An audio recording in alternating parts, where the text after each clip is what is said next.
Hi, I'm Michelle Ockers and welcome to What I Learned for September 2018. The big idea I've been toying with, playing with over the past month has been this idea of transition and transitions.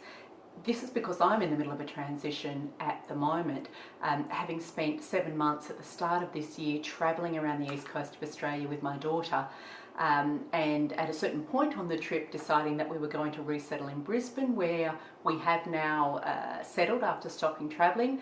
I was listening to a podcast in early September. It was actually the Don't Stop Us Now podcast, and one of the guests was talking about the idea of liminality.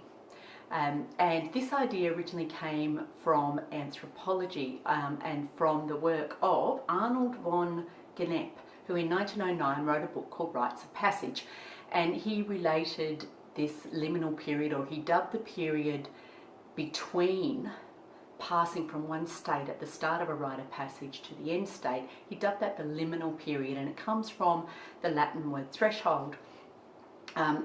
More recently, it's been broadened to describe a period of political and cultural change, but in some instances, people use it to talk about a period of personal change around this sense of being at the threshold, and that's the way it appealed to me, because I feel I am in kind of this space which is neither the old life, which I was living before I left Sydney, packed up everything and went on this road trip, and whatever this new life is, the afterlife, there's a thought, but whatever comes next.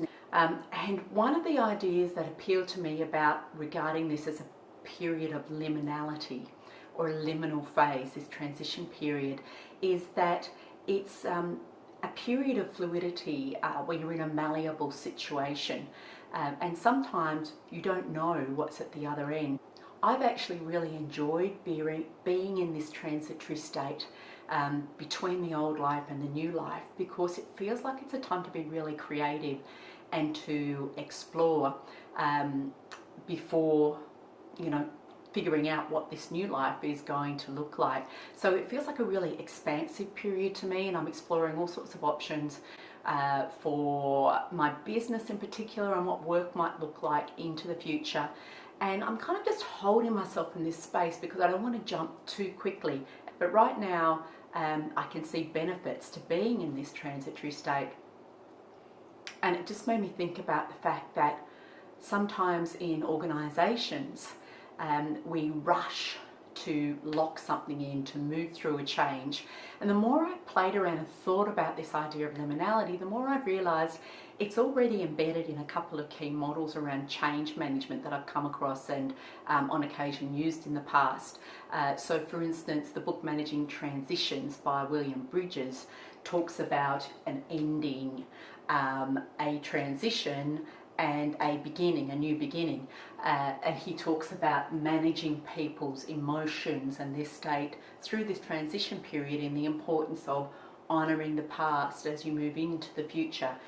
The other model that this sort of three-phase approach comes up in, of course, is Kurt Lewin's change model, where he talks about unfreezing, change, and refreezing. But I kind of like the word liminality. It just creates, I think it captures the essence of this period at a personal level for me. I want to share some research which Julian Stodd has been speaking about recently on a podcast where Joe Cook from the Training Journal podcast interviewed him. Julian was talking about some interesting research he's done in the National Health System, the NHS in the UK, about how communities actually operate. And what he found really interestingly was that the highest value communities were ones which had grown organically, where people had connected with each other without it being a structure that had been set up or officially sanctioned by the organisation, but they just connected with other people who had similar interests, who were tackling similar problems and issues, and they created conversations of improvement is the beautiful turn of phrase that Julian uses. Now, something that was interesting as well about his research was that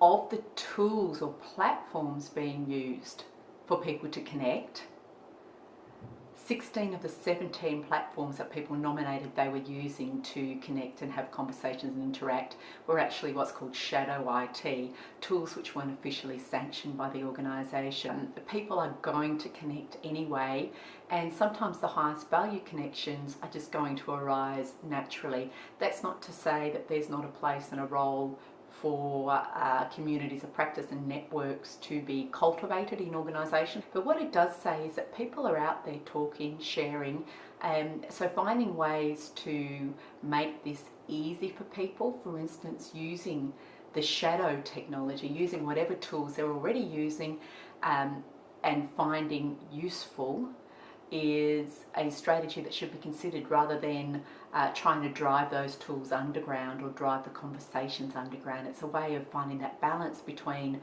letting these conversations flourish naturally and I guess helping the organisational value to be realised by figuring out what to air and what. The last thing I wanted to share that I learned this month is a very practical skill. And that skill is screwing screws into plasterboard without studs behind them.